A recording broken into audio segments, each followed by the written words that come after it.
What do you say, man? Kevin here. I'm going to give you an update on my 1972 Dodge Travco motorhome. And old George here is with us. Me and him, we've been working hard on it, haven't we, George? Haven't we? George is daddy's boy. Anyways, as you can see, I done put a coat of paint on it. I think she's looking pretty good.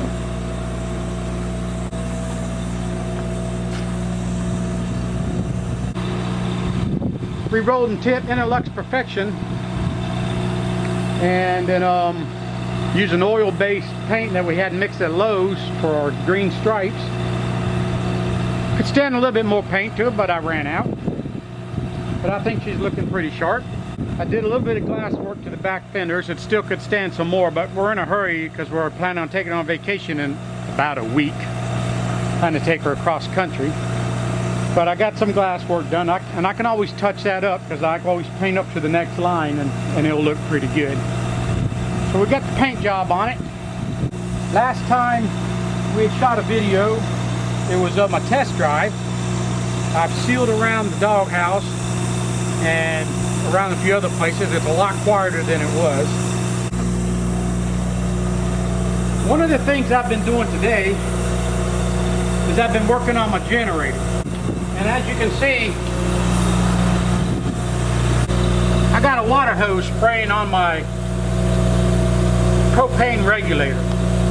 What has happened is this propane tank has been out of the motorhome for probably about 6 months, and the valve has been open to atmosphere, and I've been getting moisture, had gotten moisture in the tank. And what will happen is the pressure, as the pressure drops going through the regulator, the moisture inside the propane system is freezing in the regulator and shutting the generator off. This generator has been running since about 7:30 or 8 o'clock this morning, and as long as we've got this water hose running on that regulator, she just runs and purrs like a kitten. But as soon as I take the water hose off, she's going to want to stall out. I'll go ahead and remove the hose and we'll just listen to her as we're talking. Let me know when you hear it run out.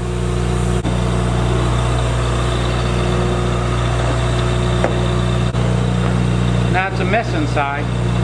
We'll go inside and we're going to show you what all we've done since the last video.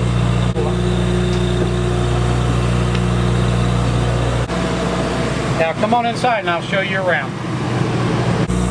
You hear the generator starting to puke.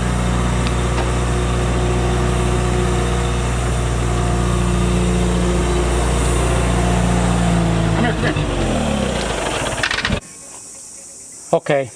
The generator just stopped. It's been probably less than 2 minutes since we took the water off of it. Moisture inside of the LP system freezes as it goes through that regulator. And it's getting worse right now, but it'll run, like I said, it'll run all day long. A little bit of water sprayed on it. I might even go get a little bit of heat tape from a hardware store and wrap it in heat tape and see if I can get it through the night, because I think we're going to go out tonight and camp out. And it's been upper 90s, push 100 degrees lately. I don't really want to sweat my ass off at night. But anyways, but while we're here, let me show you what I did to the generator. I converted the gas generator to run on propane. And I bought a kit from US Carburetor, and I am absolutely tickled to death with the kit. What you have right here is a shut-off. And what happens is this shuts off the 11 inches of water column of pressure that's in the system. It shuts it off right here with the under spring pressure, basically. Then when it draws a vacuum through the intake, picked up through the fuel line going into the carburetor, it opens up the shut off and allows propane to flow into the carburetor. You can't really see it now, but all there is in the kit is it's a gasket made to go between the carburetor and the air filter. And the gasket's got a passageway, and the LP is made to pass through the gasket into the carburetor. And actually, if you look real hard, you'll see this black piece right here. That is the gasket, and there's a hose coming around making a hard bend. Even with that hard bend, it still works. But anyways, it's called a snorkel. It's a easy to install kit, and I love the way she runs. And what I'm going to do,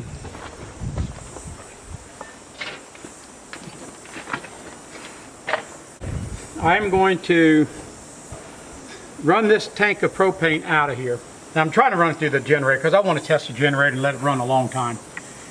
And as soon as my tank is empty again, I'm going to take a barbecue tank, small propane bottle, and I'm going to hook it directly to my main tank, and I'm going to purge my main tank. I'm going to purge it about 5 times and try to push all that air that's trapped in there out, and hopefully the moisture with it. But before I start purging, I am going to put methanol in it. Methanol is an alcohol, and it should absorb the water that's in the tank. Right now, my big problem is I got liquid propane in there, and you don't purge out a system with liquid propane because it freezes the water vapor. So I'm going to purge it. I'm going to use some methanol, and hopefully that will get it all out. She runs like a top. I can just leave that little spray on there and she'll run all day long. And like I said, I might even just go get myself some heat tape that you put around water pipes in the wintertime and just put some heat tape around that regulator for tonight. And as long as the generator is running, I've got 120 volts, so I'll run the heat tape. Let's go back inside and catch up where we're at. I redid my door. I don't know if you have noticed, but it's all peeling nasty. I had some of this fiberglass panel. It's the same paneling they sandwich together to make the motorhomes. It's really thin, and I decided to go with that. Here's some curtains that's actually kind of popped loose there, but my wife made the curtains and they're looking great. And now let's look at the ceiling. Let me explain how I did my ceiling. I did my ceiling in sections. You'll see these little ribs going across. You'll see them going across all the way back. I did that so I could do one panel at a time. And if I need to get to the ceiling, to the roof, whatever, say I'm installing a solar panel or something, I can pull out individual panels instead of tearing the whole damn ceiling down, which is a pain in the butt. And what they are is they are padded vinyl. This is actually what I ended up using. This masonite board with the white backing, 13 or 15 bucks for an 4x8 sheet. That's what I ended up using, but I had some of that fiberglass panel that you get from the home store that I had originally put on the ceiling, and I tore it down, and so I started using that. And they are both about the same. So this is a little bit more rigid. The masonite is a little bit more rigid, but I started with the fiberglass in the back. Now, I've listened to people on the internet saying to use spray glues, 3M, 80, and actually I tried Loctite spray glue. Best thing I found was Henry's 356 vinyl floor paste. It comes in a pail, and you just take a spatula or something and you just shove it on there and stick your vinyl onto it, and once it holds good. Now if you're doing it in really humid environment, you may think this ain't no good. Let it dry out. Let it dry and start to kick, and it's going to hold really good. This panel here was done with the Henrys. This panel was done with the Henrys. Now I got a little crap on there. I'll clean that up with some acetone when I'm all done. This panel here, as smooth and pretty as she looks, was done with the Loctite spray glue, and that vinyl has come loose from the foam. And if you get in the back here, this panel was the first one I did, and I used the Henrys on this, and it's holding great. I'm also in the process of trimming it out. Now, refrigerator wasn't working, and I wanted to buy a spare refrigerator. I bought one, used one off of Facebook for 50 bucks, and I was able to put them both together and make a good running refrigerator. What was wrong with the AC side? The 5-amp fuse blew. It started to work. It worked for about half a day, stopped working. There's a 5-amp fuse back in the control panel. It blew. So we'll keep a bunch of 5-amp fuses, and if you got one of these Dometics, keep a bunch of 5-amp fuses because they've been known to blow. And then after that, we never did get the gas to work on this, and it wound up being the mister that senses the heat from the flame from the burner. And it wasn't sensing it right, it was a defective thermistor, so it would shut it off in a few minutes. I took the thermistor out of the donor refrigerator. Actually, I stuck the thermistor, the control panel, everything in, because it's just as easy to unbolt everything. And I stuck it in. She works great. The only time it gives me any problem is I was driving around without the outside cover on completely, and wind from blowing down the road would blow the flame out, and it would go on. The check light would come on. Okay, like I showed in the other videos, this is a couch slash bunk that I've made. And since then my wife's upholstered the booth seats. We cut the booth seats down, took about a foot out of each booth seat. Mainly because the addition I had to make to cover up the transmission when I moved the engine and transmission back. So that made sure the booth seats will fit in. We still got some trim work to do on the seats, but we're happy. My wife did the curtains. The curtains are in. We haven't trimmed around the windows yet, but I may never get to it. But curtains look pretty good. They're blackout curtains, and she gets nice and dark and cozy in here. We've replaced the toilet. I built a face to my cabinet. Still need to tie it down right here, and we're going to paint this water damage. My wife, she's having a fit about that water damage. So the plumbing is all working. And I mentioned in the last video I really didn't care about how the Travco handled. Since then I've driven it a couple times down the road, and the more I drive it, the more I like it. I actually took it down to a truck shop to have the alignment checked, and as I got to the shop I started saying, man, I really don't want to take this because I don't trust people. I've been in the mechanicing business for like 35 years. I don't think I ever worked for a company that their business was not to squeeze money out as much as possible out of people. And I don't really live by that philosophy. And when I worked for people, I found myself between the customer and them and the company trying to negotiate fair prices for everybody. And that's just kind of bullshit for a mechanic to have to do that. But anyways, I went to the truck shop, and right off the bat I really didn't feel comfortable. They had me pull it into a bay that did not have a front end alignment rack. They assume I'm an idiot, but the truth be told, back in 1985 I used to do alignments on trucks where we actually bent the axles and everything else to bring them back into alignment. So when they start talking stupid to me, I can recognize it, and I went ahead and let them check it out. It has been 30, almost 40 years. It might have been 40 years. No, not yet.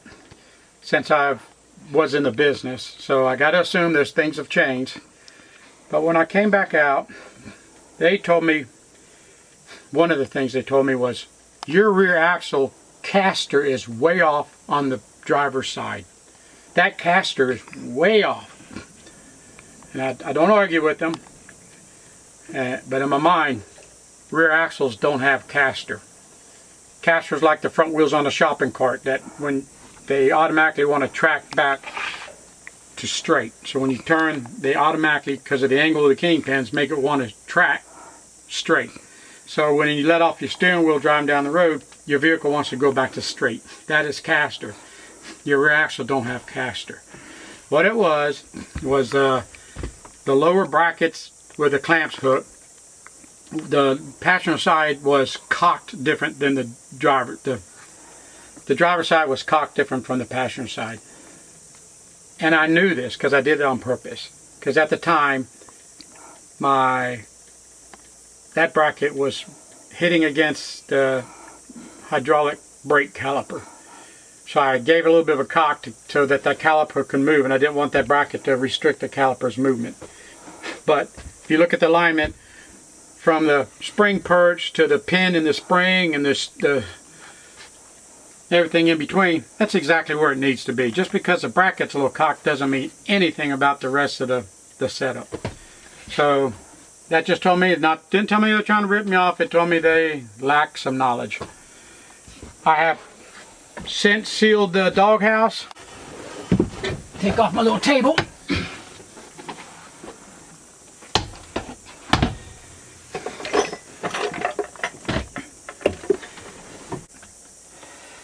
Took this gasket out of an old Dodge truck that I was parting out. This is a door gasket. I flattened out the metal support piece inside there to where I could screw it into the doghouse all the way around. And I also went around the bottom side here. And also took some spray foam. This is foam here, but I had cut it out to make room for the intercooler tube, and I've since put some spray foam back in there. And I also put the latch in to where it actually sucks the gasket down to where it belongs. I made a cover for my master cylinder access. That made a big difference in noise. And just yesterday I shoved a piece of foam back behind the throttle pedals to fill in that hole.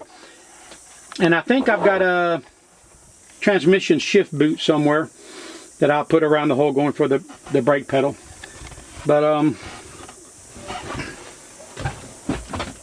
let me start it up.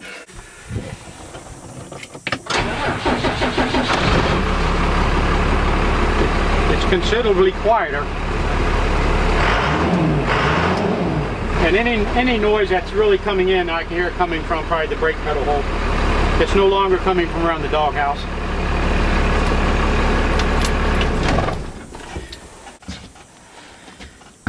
So that's pretty much an update on my Travco. It's crunch time now. I'm trying to get this thing done so we can take it on a cross-country trip at the end of this week.